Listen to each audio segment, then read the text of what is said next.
আমি আল্লাহর কাছে তোমার রানী ভাই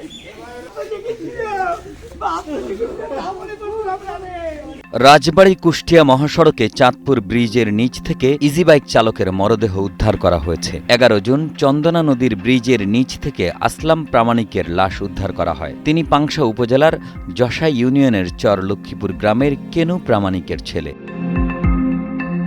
সকালে পথচারীরা নদীতে লাশ দেখে পুলিশকে জানায়। টানা সপ্তমবারের মতো বেস্ট টিস্যু পেপার ব্র্যান্ড হিসেবে স্বীকৃতি পেয়েছে বসুন্ধরা টিস্যু। পরে পুলিশ মরদেহটি উদ্ধার করে। সঙ্গে থাকা জাতীয় পরিচয়পত্র থেকে তার পরিচয় নিশ্চিত করা হয়।